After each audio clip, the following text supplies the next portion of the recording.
vir um púlpito para pregar no último sábado do ano. Mas eu confesso a vocês também que é uma grande responsabilidade. Eu não sei vocês que pregam, mas para mim, como pregador, um dos maiores desafios é preparar um sermão para uma data como essa. As expectativas são muito grandes. Um ano está terminando, outro ano está às portas. Gera ou não gera uma expectativa em nós, esse momento de transição de um ano para outro? E por isso que é uma grande responsabilidade a gente trazer uma mensagem que possa contemplar um momento como esse. Eu confesso a vocês que eu estou há mais ou menos 15 dias preparando essa mensagem, pesquisando, lendo, orando, acima de tudo, para que Deus pudesse trazer uma mensagem oportuna para esse sábado, último sábado do ano, 52º sábado, uma mensagem que possa realmente fazer a nossa diferença nesse final, já quase início de ano. O tema da nossa mensagem de hoje é a maior necessidade. Os pregadores do passado, como Spurgeon, Nilo, Lutero, tive um dia desses pesquisando sobre os pregadores do passado, e me chamou muita atenção um detalhe, irmão Edvaldo, você que gosta muito de pregar também.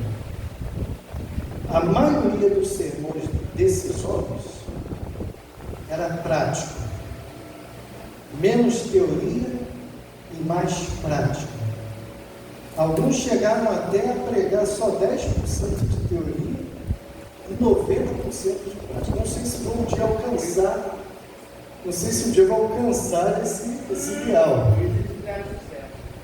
Por isso fizeram sucesso. Exatamente, sermão prático. Eu acho que é isso que a gente precisa, né? Mais prática e menos teoria. Então, tentando, quem sabe, copiar os grandes pregadores do passado, a gente tentou fazer um sermão aqui dividido em duas partes. Uma parte teórica e logo a seguir uma parte prática. Eu espero que a teórica possa superar. Espero que a prática possa superar a parte teórica. Como já falamos, o ano está terminando. Um novo ano já está se descortinando aí à nossa frente, 2025. Já está se descortinando à nossa frente. E se nos perguntássemos hoje, qual a nossa maior necessidade a ser suprida no ano novo que se aproxima? Qual a maior necessidade? Qual seria a sua resposta? Talvez alguns poderiam dizer assim: a minha maior necessidade para 2025 é um emprego novo.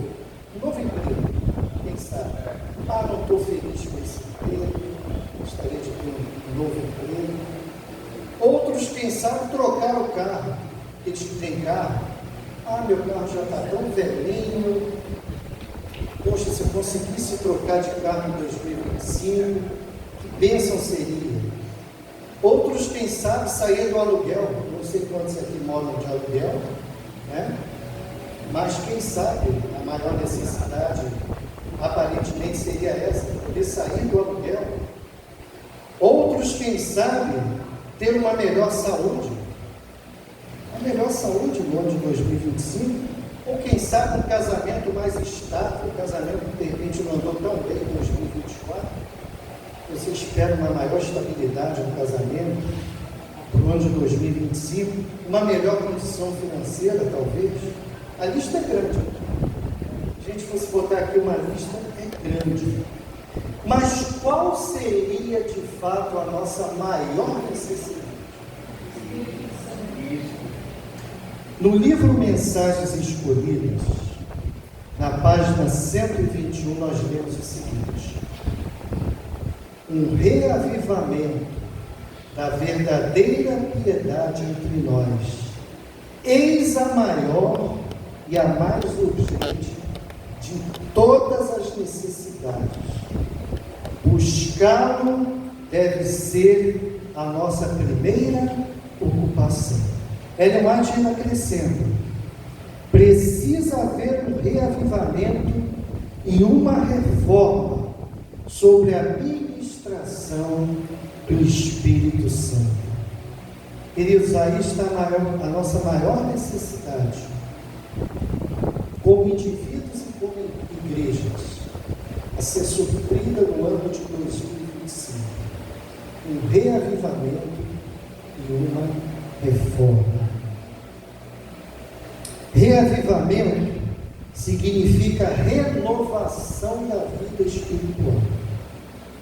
Um avivamento das faculdades da mente e do coração. Uma ressurreição da vida espiritual. Tem muitos que, infelizmente, espiritualmente falando, estiveram mortos em 2021 e precisam ressuscitar em 2025 espiritualmente. Precisam ter a sua vida espiritual reavivada. E reforma? O que significa reforma? Reforma significa uma reorganização, uma mudança nas ideias e teorias, nos hábitos e nas práticas.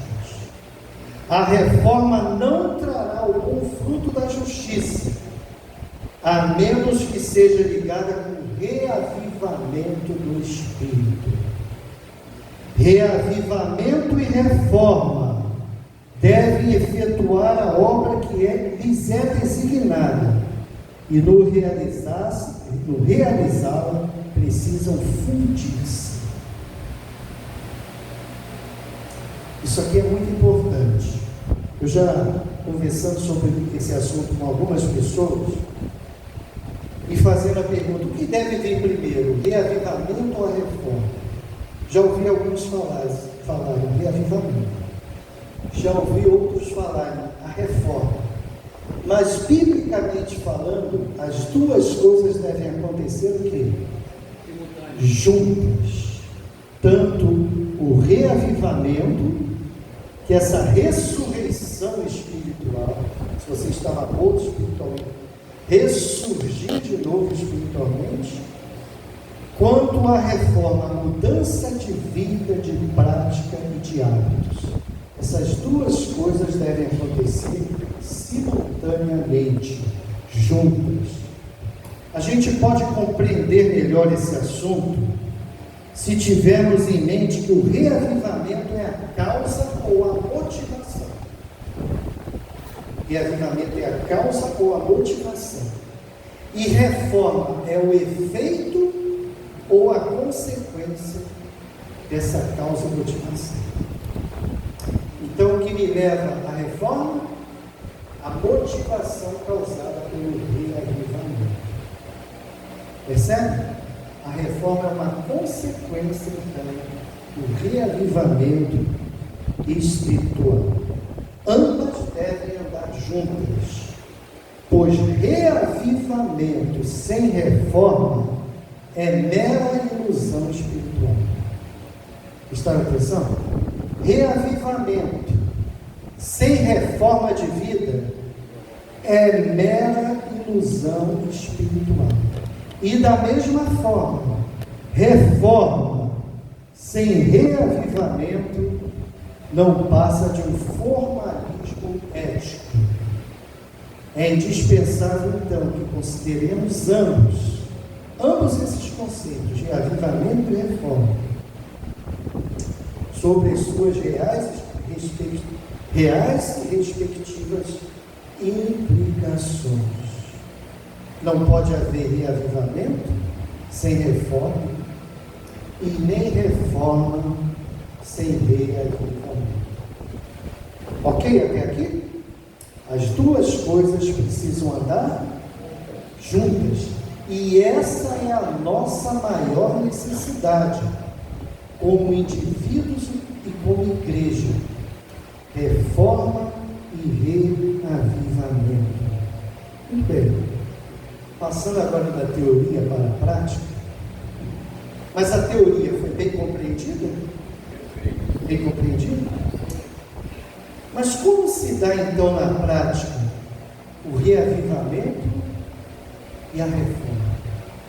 Ciro, eu preciso disso aí realmente. Eu entendo que a minha maior necessidade para o ano de 2025 não é o carro novo, não é a casa nova, não é isso, não é aquilo, mas é realmente passar por um processo de reavivamento e de reforma na minha vida. Mas como, Ciro, de uma maneira prática, eu posso passar por esse processo? Ou eu já possa iniciar o ano nesse processo de reavivamento e reforma? Abra sua Bíblia agora então, no livro de 2 Reis, no capítulo 22. 2 Reis, no capítulo 22. Aqui nós vamos estudar alguns passos práticos para que possa ocorrer o reavivamento, essa ressurreição espiritual em minha vida. Então vamos a 2 Reis, capítulo 22, e nós vamos ler do verso 1 ao verso 7. Toda a igreja achou? Amém. Tem alguém que ainda não achou? Levanta a mão aí para mim ver quem ainda não achou. Eu quero que vocês acompanhem. Todos acompanhem. Achou?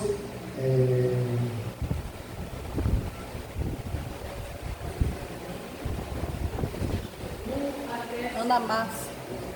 Ana Márcia já achou? Achou aí? Camila, já achou? Ok, todos acharam. Então acompanha aqui. O primeiro passo prático para que ocorra o reavivamento. Nós vamos estudar nessa manhã a respeito de um rei de Israel chamado Josias. E como a questão do reavivamento e reforma se deu não só na vida individual de Josias, como na vida da igreja da sua época, como na vida do povo de Israel em sua época. Vamos ler então a partir do versículo 1. Tinha Josias 8 anos de idade quando começou a reinar. Imagina se tornar rei aos 8 anos. E reinou 31 anos em Jerusalém. Sua mãe chamava Gedida e era filha de Adaías de Boscate. Verso 2. Fez ele o que era reto perante o Senhor, andou em todo o caminho de Davi seu pai, e não se desviou nem para a direita e nem para a esquerda. Vale dizer aqui, queridos, que tanto o pai de Josias, Amon, quanto o avô de Josias, Manassés, fizeram que era mal perante Deus. Muitas vezes a gente pode falar assim: eu nasci num lar que o meu pai era de um jeito, a minha mãe era de outro, né? Querendo dizer que ali no lar não tinha nada que prestava, nenhuma boa referência. Agora imagina Josias, o pai não foi um bom exemplo, o avô também não foi um bom exemplo, e agora pega esse garotinho de 8 anos e bota no trono para reinar. Se a gente fosse seguir a lógica humana, seria mais um que faria o que era mal perante Deus. Mas sabe o que Josias já pensava na sua mente de criança, com 8 anos de idade? Eu quero escrever uma nova história com o rei de Israel. Eu não quero seguir nem o exemplo do meu pai, nem o exemplo do meu avô. Olha que lição de vida, já aos 8 anos de idade. E por isso no verso 12 diz que ele fez que era reto perante o Senhor. Verso 3. No 18º ano do seu reinado, o rei Josias mandou o escrivão Safã, filho de Azarias, filho de Mesulão, à casa do Senhor, dizendo: sobe a Ilquias, o sumo sacerdote, para que conte o dinheiro que se trouxe à casa do Senhor, o qual os guardas da porta juntaram do povo, e que o deem nas mãos dos que dirigem a obra e tenha seu cargo a casa do Senhor, para que paguem aqueles que fazem a obra que há na casa do Senhor, para reparar os estragos da casa. Verso 6: aos carpinteiros, aos edificadores e aos pedreiros, e comprem madeira e pedras lavradas para reparar os estragos da casa. Verso 7: porém não se pediu conta do dinheiro que se lhes entregaram nas mãos, porquanto procediam com fidelidade. Primeiro passo para que ocorra um reavivamento, queridos: manter comunhão com Deus e estar envolvido com a sua igreja. O que esses versos nos mostraram? Que desde os 8 anos de idade, ao assumir o trono de Israel, trono de Judá, Josias já era um menino que mantinha comunhão com quem? Com Deus. Com Deus. E quando a história prossegue, e Josias se torna agora um jovem, e olha para a casa do Senhor, o envolvimento de Josias com a igreja, com a casa do grande, que ele resolveu fazer um reparo, ou reparos do templo do Senhor. Para nos contar aqui, do verso 1 ao verso 7. Ele tinha uma comunhão íntima com Deus e também uma comunhão íntima com a igreja, um envolvimento com as coisas de Deus. Como anda a sua comunhão com Deus? Como anda? Como anda a nossa comunhão com Deus? Comunhão tem a ver com o que, irmãos? Relacionamento. Josias, ele tinha um relacionamento com Deus desde a mais tenra idade. O que envolve um relacionamento com Deus? O que envolve um relacionamento com uma pessoa? O que envolve?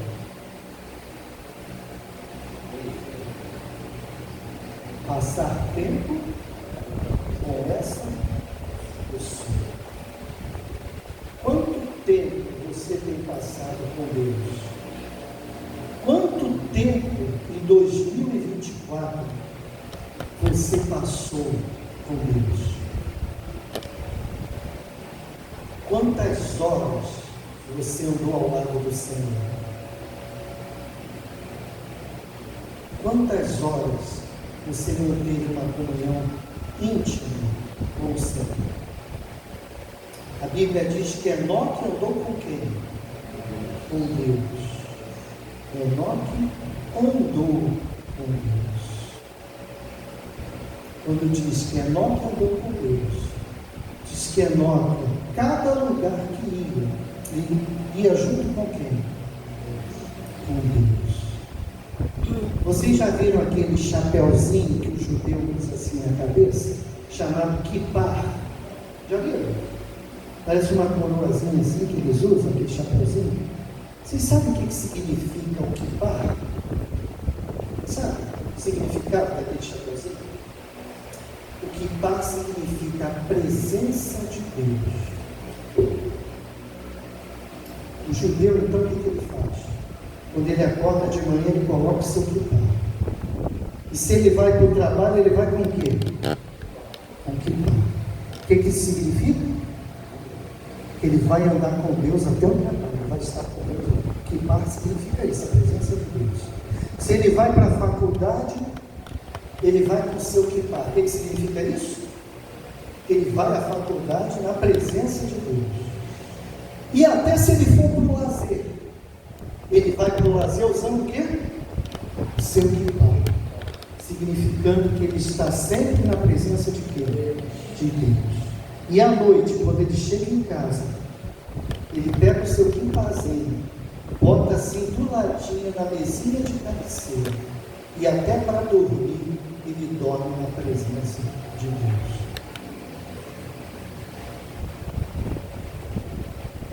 Como anda o seu quipar?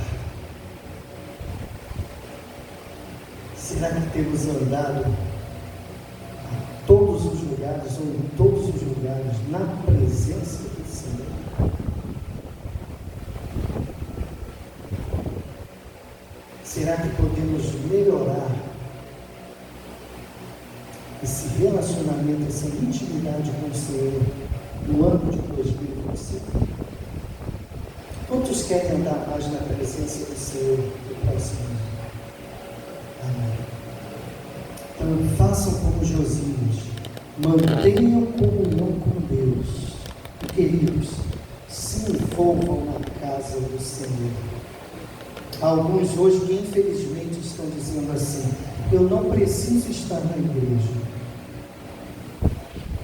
Lá em casa mesmo eu tenho a minha comunhão com Deus e isso me basta. Queridos, a igreja é o corpo de Cristo. Se você não vem à igreja, você é um pé, uma mão, um braço, uma perna separada do corpo. E o que pode fazer uma perna, um braço e uma mão separada do corpo? Pode fazer uma coisa?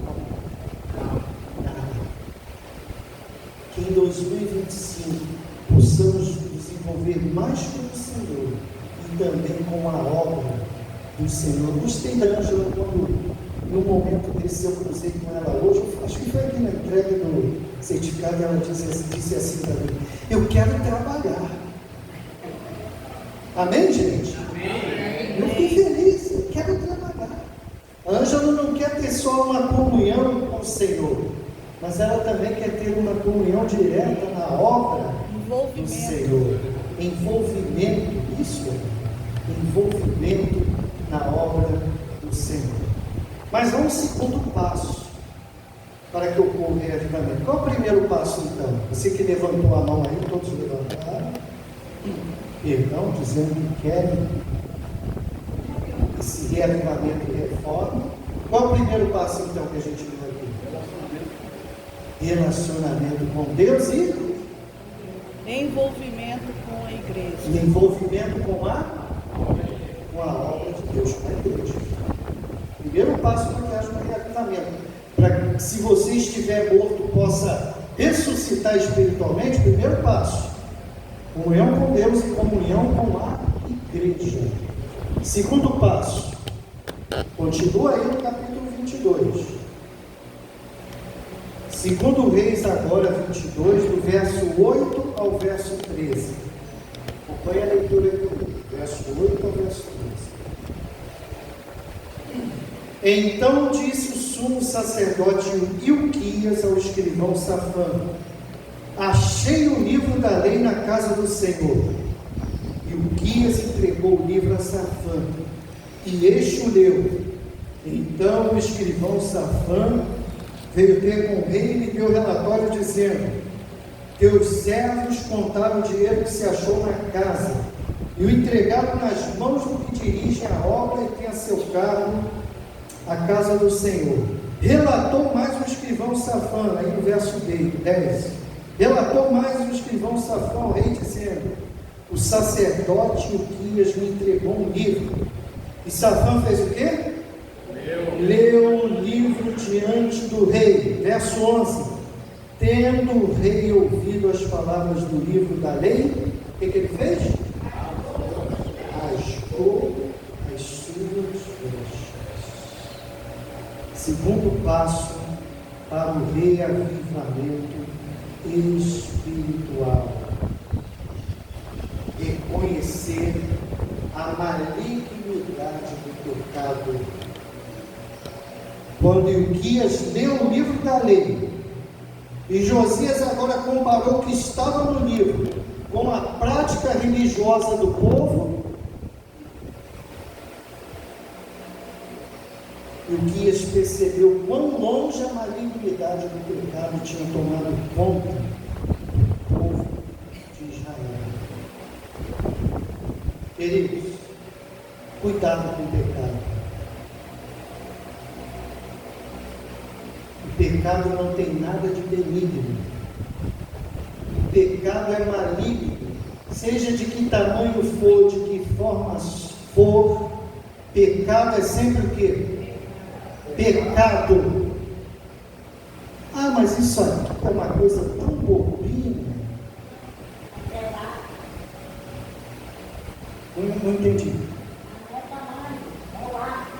É o ato. Olha o que a irmã Sampaio falou. Qualquer ato de pecado é maligno perante os olhos do Senhor.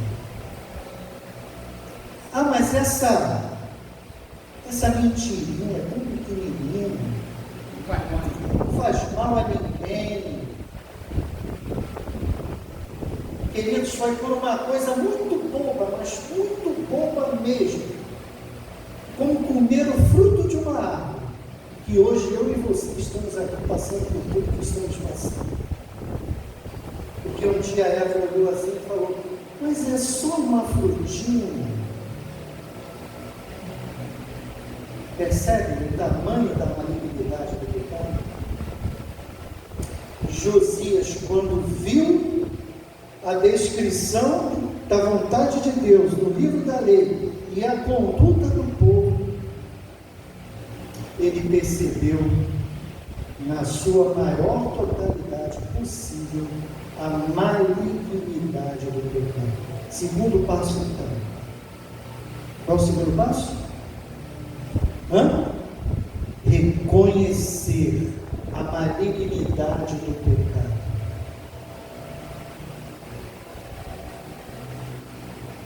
Por que vocês acham que quando o médico faz um exame e encontra lá um tumorzinho maligno pequenininho, desse tamanho, às vezes assim de milímetros, ele se preocupa logo em retirar aquele tumor?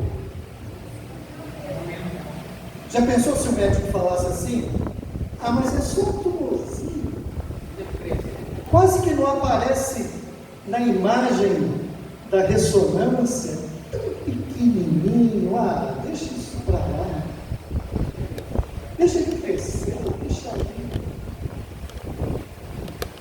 Isso é o perigo de você não identificar logo de imediato a malignidade do pecado. Se é maligno, não importa se tem 1 milímetro ou se já tem 10 centímetros, o que a gente precisa fazer? Eliminar, reconhecer que aquilo é nocivo para a nossa vida. E aí vem o terceiro passo, que a gente já leu aqui no verso 7. Diz que Josias, depois que reconheceu a malignidade do pecado, o que ele fez? Rasgou as suas vestes. Vocês sabem que significado tinha isso, ou tem isso lá no mundo oriental, rasgar as vestes? Sabe? Sinal de dor, de aflição, de arrependimento. E Josias agora, ao contemplar o pecado do povo, a malignidade do pecado, ele rasga as suas vestes e reconhece perante Deus que ele é um pecador. E esse é o terceiro passo. Precisamos reconhecer que somos pecadores. Cuidado com essa coisa de ficar na igreja olhando o pecado do outro como se você fosse um santo. Cuidado com isso.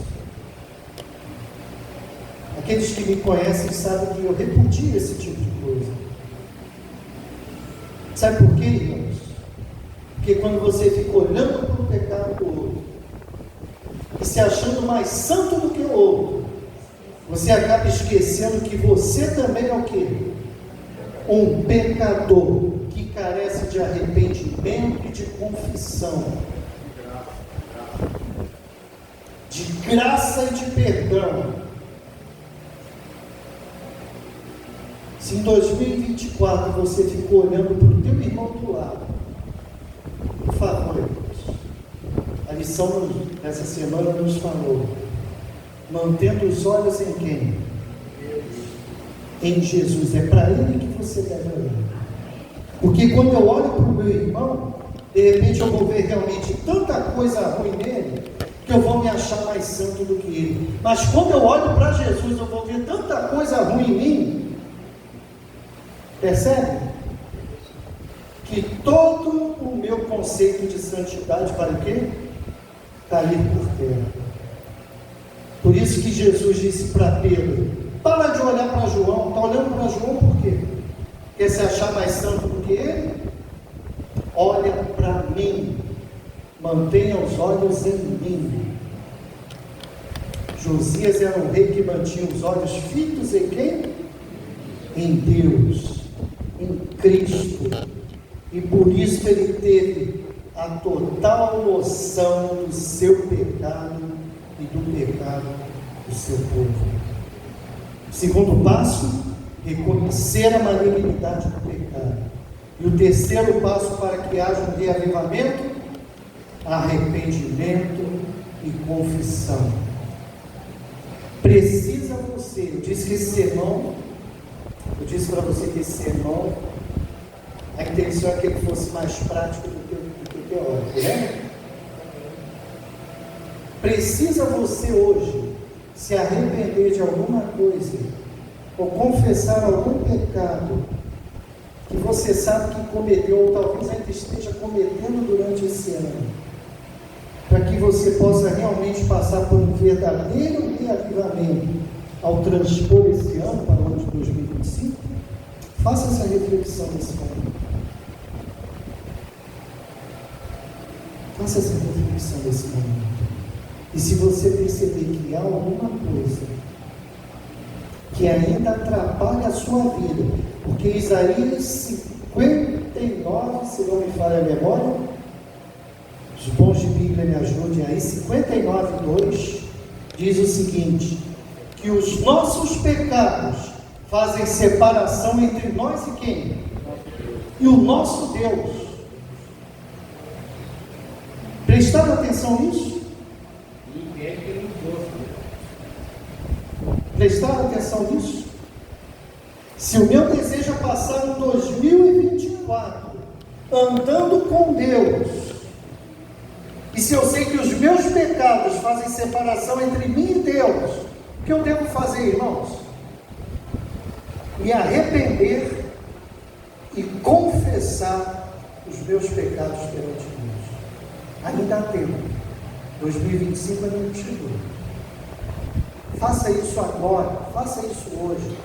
Senhor, eu não quero mais entrar um ano separado do Senhor, me iludindo que eu estou andando com o Senhor, quando na verdade não estou, porque os meus pecados estão me separando do Senhor. Irmão, isso é muito sério. Presta atenção aqui, isso é muito sério. Às vezes a gente passa um ano todo se iludindo, e quando pergunta para você como é que está a sua vida com Deus, está maravilhosa. Será que está maravilhosa? Isaías 59:12, os nossos pecados fazem separação entre nós e Deus. Você quer realmente que a sua vida esteja maravilhosa com Deus no ano de 2025? Confesse, se arrependa e confesse os seus pecados ao Senhor. Fala alto para a gente ouvir. E ano próximo, agora. Exatamente. Sem reavivamento, será que eu vou conseguir amar alguém? E aqui às vezes a gente vai É outra. Porque está faltando o quê? Porque está faltando o quê? E por que está faltando amor? Porque não tem relacionamento com Deus. E se não tem relacionamento com Deus, não tem reavivamento. Amor, porque a gente está distante da pessoa que ama.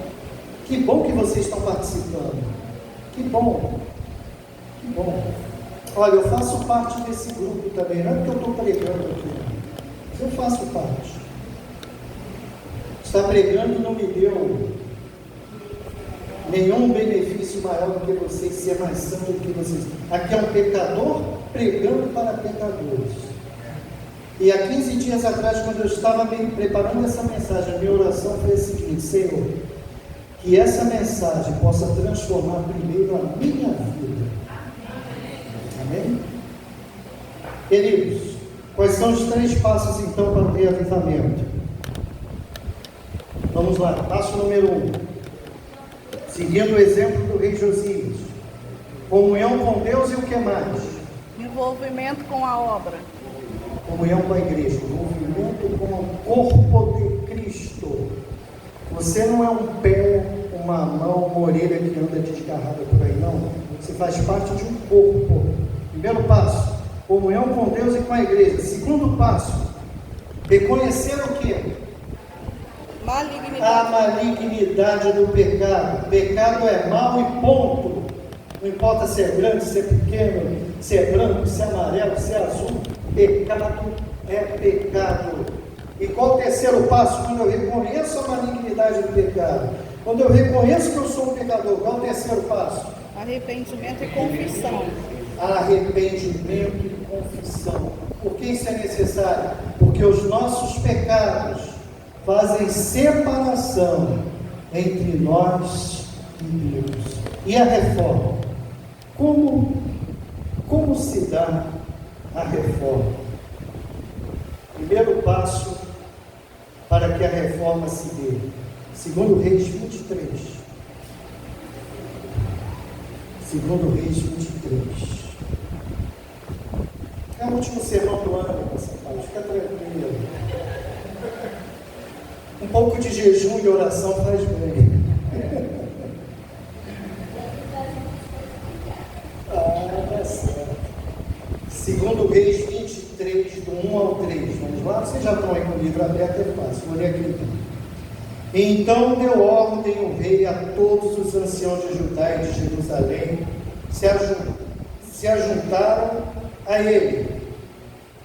O rei subiu à casa do Senhor, e com ele todos os homens de Judá, todos os moradores de Jerusalém, os sacerdotes, os profetas e todo o povo, desde o menor até o maior, e leu diante deles todas as palavras do livro da aliança que foram encontradas na casa do Senhor. Verso 3: o rei se pôs em pé junto à coluna e fez o quê? Aliança ante o Senhor, para o seguirem, guardarem os seus mandamentos, os seus testemunhos e os seus estatutos de todo o coração e de toda a alma, cumprindo as palavras desta aliança que estavam escritas naquele livro. E todo o povo anuiu ao quê? A essa aliança. Qual o primeiro passo da reforma? Renovar a aliança com o Senhor. Vocês estão vendo como as coisas andam juntas? Comunhão com Deus, comunhão com a igreja, envolvimento com a obra, reconhecimento da malignidade do pecado, arrependimento e confissão. E agora, Senhor, o que precisa mudar na minha vida? O que eu preciso fazer para que a minha vida possa ser reformada, restaurada? Primeiro passo: renovar a nossa aliança com Deus. E o que implica renovar a minha aliança com Deus? Deus faz a parte dele na aliança? Sim ou não? Sim. Será que eu, como esposo, estou fazendo a minha parte na aliança? Será que a Ellen, como minha esposa, está fazendo a sua parte na aliança? Não sabemos se sim ou se não, mas uma coisa sabemos: que deveríamos fazer o quê? A nossa parte na aliança. Deus sempre faz a parte dele. Primeiro passo da reforma: Senhor, qual é a minha parte? O que eu devo fazer para que as coisas mudem? Queridos, essa renovação da aliança envolve a disposição para estar pronto para obedecer a Deus, a fazer a sua vontade. Não há reforma se não há disposição para fazer o que é certo, para fazer o que Deus manda, para cumprir aquilo que é a vontade de quem? De Deus. Então, primeiro passo, preciso renovar a minha aliança com Deus. Será que eu fiz a minha parte em 2024 na minha aliança com Deus? Ele fez, com certeza. Mas será que eu fiz a minha parte? O que eu não fiz? O que precisa ser feito a partir de agora? Para que eu possa viver uma verdadeira aliança com o Senhor. Qual é o primeiro passo então? Para uma reforma de vida? Renovar o quê? A nossa aliança com o Senhor. Gostaria você de tomar uma sincera decisão em obedecer ao Senhor e a sua palavra nessa manhã? Amém? Amém. Primeiro passo, para que as coisas possam começar a mudar na minha vida e na sua, é renovarmos a nossa aliança com o Senhor. Mas tem um segundo passo. 2 Reis 23 ainda. Vamos ver o verso 4, 15 e 20. Verso 4. Então o rei ordenou aos... Não vou ler tudo não, para que a irmã já está ali quase desmaiando. Vou ler só os versículos aqui. 23, verso 4. Então o rei ordenou ao sumo sacerdote Ilquias e aos sacerdotes da segunda ordem e aos guardas da porta que tirassem o que do templo do Senhor? Todos os utensílios que se tinham feito para quem? Baal, e para o poste ídolo, e para todo o exército dos céus, e os queimou fora de Jerusalém, nos campos de Cedron, e levou as cinzas deles para onde? Para Betel. Irmã Sampaio, você que a irmã tem problema de saúde, não fique constrangido se precisar sair antes, tá? Eu estou querendo deixar a irmã bem à vontade. Então amém por isso. Amém. Olha, foi uma inspiração para quem quer ir embora agora. Irmãos, primeiro passo, olha, segundo passo, já vimos aqui no verso 4, agora vamos para o verso 15. Também o altar que estava em Betel, e o alto que fez Jeroboão, filho de Nebate, que tinha feito pecar a Israel, esse altar junto com o alto, o rei fez o quê? Derribou, destruiu o alto, reduziu a pau o seu altar e queimou o poste ídolo. Verso 20. E matou todos os sacerdotes dos altos que havia ali sobre os altares, e queimou ossos humanos sobre eles. Depois voltou para Jerusalém. Queimar ossos humanos sobre um altar era o mesmo que profanar aquele altar. Josias falou: queimem ossos humanos no altar de Baal. Destrua todos os ídolos de Israel. Matem todos os sacerdotes de Baal. Queridos, segundo passo para que ocorra uma reforma: se desvencilhar de tudo aquilo que desagrada ao Senhor. Naquela época era Baal, mas hoje existem muitos ídolos modernos. A tecnologia, que é uma coisa boa, ela também tem um lado que não é tão bom assim. Com a tecnologia, muitos ídolos modernos surgiram no nosso tempo.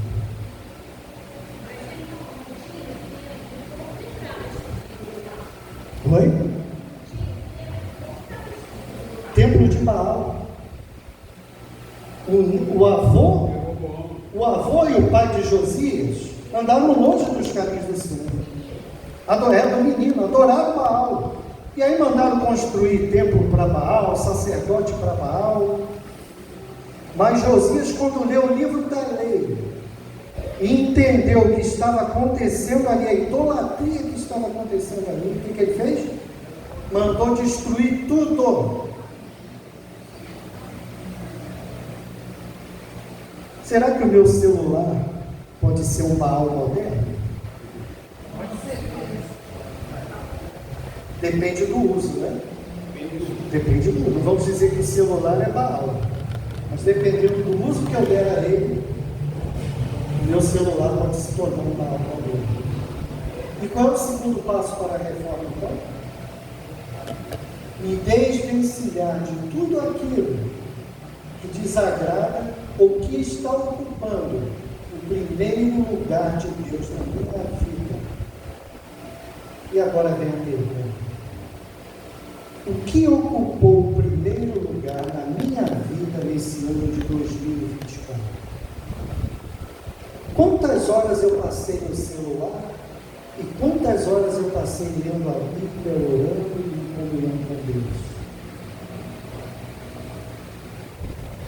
Essa pesquisa foi feita nos Estados Unidos.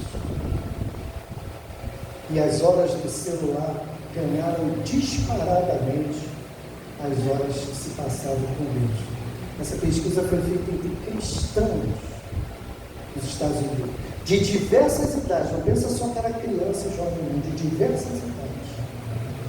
E se descobriu que a maioria dos cristãos estão passando mais tempo com o celular, mas mais tempo assim, bota tempo nisso, do que passando tempo com Deus. Qual é o segundo passo para a reforma? E desvencilhar de quê? De tudo aquilo que está ocupando ou desagradando ou está ocupando o lugar de Deus na minha vida.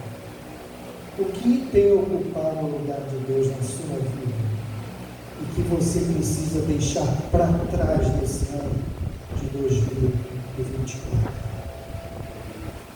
Há mais um passozinho aqui para a reforma que eu quero ler com vocês. Ainda no capítulo 23, agora no versículo 21 ao 23. Último passo para a reforma. Deu ordem o rei a todo o povo, dizendo: celebrai a Páscoa ao Senhor vosso Deus, como está escrito neste livro da aliança. Porque nunca se celebrou tal Páscoa como esta, desde os dias dos juízes que julgaram Israel, nem durante os dias dos reis de Israel, nem nos dias dos reis de Judá. Verso 23. Corria o ano 18º do rei Josias, quando esta Páscoa se celebrou ao Senhor em Jerusalém. Eles estavam tão afastados de Deus, que não comemoravam, irmã Cecília, nem mais a Páscoa, que tinha sido uma ordenança dada por Deus a Moisés, que a partir da libertação do cativeiro egípcio, todo ano eles deveriam celebrar a Páscoa. O que significava a Páscoa? Libertação de quê? Libertação do Egito. O povo era escravo lá no Egito. Lembram disso? Aí Deus mandou Moisés para fazer o quê? Libertar o povo do Egito. Irmãos, terceiro passo para que ocorra uma reforma: deixar o Egito para trás, abandonar as velhas práticas e os velhos hábitos. Pois não? Não tinha ovo de Páscoa. Hoje então deve estar pior, né? Hoje então deve estar pior. Irmãos, terceiro passo para que haja uma reforma: deixar o Egito para onde? Para trás. Se você andou no Egito em 2024, práticas e hábitos típicas de lá, que Deus está falando para nós essa manhã, através do livro de 2 Reis, através da história do rei Josias, em 2025, deixe o Egito para onde? Para trás. As velhas práticas e os velhos costumes. Quais são os 3 passos, então, para a reforma? Quais são os 3 passos para a reforma? 3 passos para cada um. 3 passos para o reavivamento. Quais são? Comunhão com Deus. Comunhão com Deus e Envolvimento com a sua igreja. igreja, com o corpo de Cristo. Segundo passo, reconhecer o quê? A malignidade do A pecado. malignidade do pecado. E o terceiro passo? Confissão e arrependimento e confissão. Arrependimento e confissão. Para que haja uma reforma, primeiro passo, renovar o quê? Aliança. A nossa aliança com Deus. Lembre que Ele sempre cumpre a parte dele na aliança. E nós também temos que cumprir a nossa parte nessa aliança. Precisamos renovar a nossa aliança de obediência à vontade de Deus. Amém? Amém. Segundo passo. Segundo passo. Desvencilhar de quê? Tudo que está tomando o primeiro lugar de Deus na minha vida. Os Baals modernos. Eu apresentei aqui alguma coisa que pode ser um Baal moderno. Se isso tem sido um Baal moderno na sua vida, você deve fazer o quê? Se desvencilhar. Deus tem que ocupar o primeiro lugar na minha vida e na sua. Amém? Amém. Por isso temos que nos desvencilhar de tudo aquilo que porventura Ele está ocupando o primeiro lugar de Deus em nossa vida. Terceiro passo. O que é que eu tenho que deixar para trás? Isso aqui é triste, irmãos. Tem gente que veio do Egito, está aqui há 10, 20, 30, 40, 50 anos, mas ainda não deixou o Egito para trás. Ele saiu do Egito, mas o Egito não saiu de dentro dele. Práticas, hábitos, manias. Irmãos, terceiro passo: deixar o Egito para trás. Mas as duas coisas têm que andar junto: reavivamento e reforma. Porque eu só tenho força para fazer a mudança, a reforma, se o Espírito Santo estiver operando o reavivamento na minha vida. Sem o poder que vem do alto, nem reavivamento e nem reforma. Precisamos buscar mais intensamente. Precisamos buscar mais intensamente, no ano de 2025, um batismo diário do Espírito Santo. Era isso que Josias fazia. E sabe como termina a história de Josias? Segundo Reis 23, 25. E agora eu vou confessar uma coisa para vocês.